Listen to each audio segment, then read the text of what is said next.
Big Blind is a brand new release, and I'm here for you to bring you a magic review, breaking it all down and letting you know if this one is for you. So, what is it? What is Big Blind? This allows you to predict any named card with three poker chips. Three poker chips, and you can predict a freely named card. And it is by the one and only Mr. Craig Petty. Wait a second, Luke. Luke, I thought you and Craig had different opinions in the past and disagreements in the past. Guys, magicians, people disagree all the time. People have different opinions all the time. My God, I go to the cigar lounge with my friends and we have different opinions, and then days later I go back, open up the door. Hey, Luke, what's up? Hey, Angelo, Keith, hey. Life goes on. For some reason in the magic community, people thrive on drama and whatever, and I'm all about positivity. That's just how I roll. And I think I even saw Craig publicly post recently that he's trying to focus more on that and getting away from rants and all that. I'm just saying, we're in a new year. Let's just focus on the good, friends, okay? And this is good. So I'm going to break it down.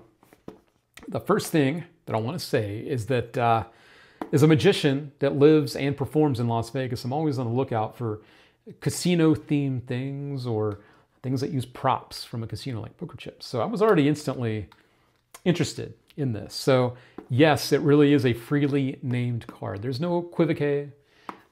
There is no forcing of any kind. This really is a freely named card, which is cool.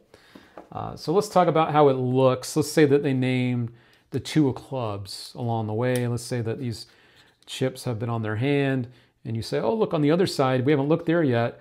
You actually see that your card, the two of clubs, and you can see the club right there.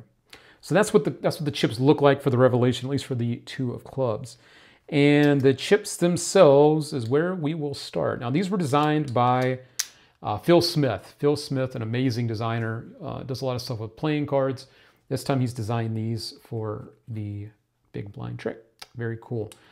I want to say too, the reason Craig even came up with this is because he really used to like performing the Predator wallet from R. Paul Wilson. If you don't know what that is, it's a way to reveal a thought of card with bills that you take out of a wallet that have the words written on the back of the bills that say, what their card is. The thing he didn't like about it was that the bills were not out in the open before. They came out after you knew what the card was. With this, these chips are in play the whole time. They're already out in the open, or you're bringing them out from a coin purse or something. But you're not switching these out at all for other chips. These are the same chips from start to finish, which is really cool. The chips themselves are plastic.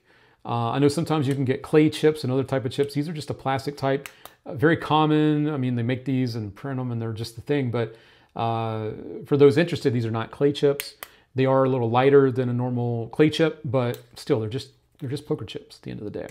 I even did a little test. I did the wife test. I didn't perform Big Blind as is. I'm not comfortable just yet with doing it. I will be soon and hopefully have a video for you, but I just had her shuffle up the chips. I had her pick a card that I forced, and then I had her, I spread out the deck after it was shuffled. She put the chips on three different cards. We looked at the cards, they didn't match. And then she turned over the chips at the end and saw the two of clubs revelation, which was her card. And minds were blown. Not once did she question the chips at all.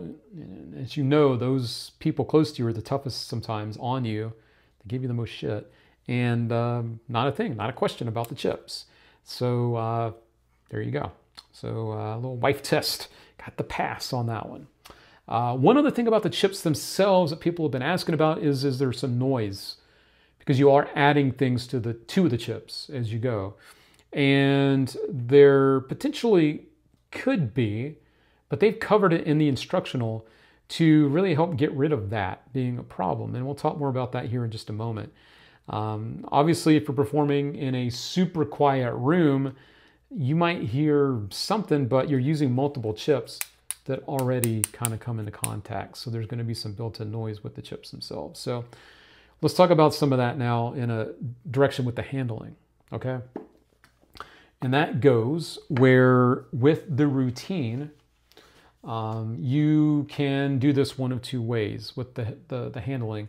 If you bring out the chips themselves from your pocket, you would palm something along with it. And the somethings are very small. And that is more specific to the suit that you are revealing. But there's another handling taught that I'm going to use, which uses a coin purse, where the chips start off in the coin purse, and you would just place those extra somethings in the purse with it. And now that noise is automatically going to happen because there's multiple chips in a purse. So when you're taking them out, you're going to hear stuff. So I wanted to say when you're adding something in the purse, it's covered because you have other chips in the purse. If you only had one chip like I do now, it would be kind of weird to hear other stuff in the purse, but there's only one in there. And that's not when the thing is happening. So if you want to use the purse, that is a very smart way to do it. No palming, and it covers the noise for one of the chips. The other chip that you're adding to happens when you're picking up the chips, either from the table or from someone's hand, and you're doing it as you pick each chip up. And again, you just heard the chips are making noise, so it's covered again. So it's really a non-issue at the end of the day, okay? So that is that. The handlings taught are easy to do, but they will work for both situations, strolling without a table and situations where you do have a table. As a matter of fact, if you want to see a full uncut performance, the link is below this video and on the product page on our website of Craig performing this totally stand up without a table. Have a look at that. And the trailer, of course, they have the trailer too. You can perform it 100% strolling. I would recommend using the coin purse for that. Keeps everything nice and handy together. And you can perform it stand up, where now we're going to talk about something else that you get. And that kind of blends together. And that is, along with the chips, you receive a system, and I'm just going to say index. People talked about card indexes all the time, so let's just say it's a system. It's an index system, but it's very small and very easy to use.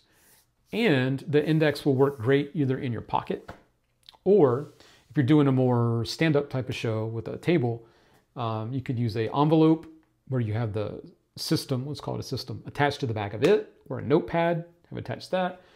And it fits nicely on the back of a card box. Doesn't even go all the way to the edge. So you get great angles with the box. And it will also attach to the back of a phone magnetically, which is pretty cool too. So there are ways to use the system instead of just in your pocket traditionally, right? The other thing that is important of note is that if you are using the version with the wallet, the little coin purse, wallet, whatever you want to call it, once you've taken all the chips out, it makes sense to place the purse away into your pocket. So that's when you can go in and get what you need for the last part with the index. So it's all motivated and it all makes sense, right? So that is cool. So that is that. Overall, the handling is pretty easy to do. I think for me, it just comes down to presenting it in a way that makes the most sense. They do include a couple ways, using some gags with the presentation, doing it just as a guessing thing, and other ways too that we'll talk about now, using the system not just as a way to reveal a card that someone's thought of. You can also use it for a playing card. Maybe you have a marked deck, so they take any card, put it down. You know what the card is, but they don't. And you can now get that information in play before they even know what the card is. So you can show the chips before they even look at the card and show that you knew they were going to pick that card before they did, which is pretty cool. The other thing I thought that was very interesting in the jam session that Craig did with Lloyd Barnes was this, where you don't just use the system to reveal a playing card, you can also use the system to reveal numbers. So now we have a number of 43. Oops, 43. Luke, get it right. Here we go, 43. It's also backwards on the camera to me. So think about this. Now you can also do things where if you have like a stacked deck, they name a card, you already know what the number is. Now, keep in mind that you do not receive duplicates of the things in the system. You get the numbers 2 through 10, and then you get it for ace, king, queen, and jack. So you do not get like 2 4s for 44. So if you did have 44, you would have them go to 43 and then count the next card, number 44. So there are other ways to use it other than just the playing card. Thought it was worth mentioning because it is pretty clever. You could also use numbers for book test or stacks or whatever you might have a number in. So that is cool too. At the end of the day, I think this is a great system for 50 bucks. We do have the link in the description here. You can click around and get these from us. We're very proud to have it. And truthfully, you know, you're getting a workable system that allows you to perform something where the objects are in full view the whole time, yet you're able to reveal thought of information without having to switch these things, which is pretty powerful. I think 50 bucks is a fair price. Everything you need is included. Obviously, you do not receive a coin purse. You have to supply your own. And I did want to say one other quick thing for friends that do have the Jeff Copeland Traveler is that you probably know this already, but if you don't, and unfortunately, I don't think these are made at the moment, but there's a hidden feature, there's a secret pocket with these that would work perfect for some of those things from your system where you could hide them here within the Traveler, which is pretty cool. So think about that. As always, if you have any other questions though, don't be shy. You can post them below in the comments. Happy to get in there and help you out. But I think I covered pretty much everything. I think at the end of the day, don't be scared of the chips. Don't be scared. Use them, do them. Use them, do the trick, and just keep it moving and grooving. People are going to be more, not worried, more confused how you knew the information than how it got on there, right? I think that's something to think about too. So at the end of the day, we are magicians doing magic tricks, and people will think about the things that we put attention on. So if we don't put attention on that, we should be good to go. All right. That is it. Thank you for tuning in, everybody. Thank you for your support at the All Things Magic shop. We always try to bring you the best tricks, and this one is good. So enjoy it, have fun with it, and I will see you all in the next video. Don't forget to hit that like button and subscribe while you're here. I would appreciate it so, so much. Thank you guys, and I will catch you next time. All right.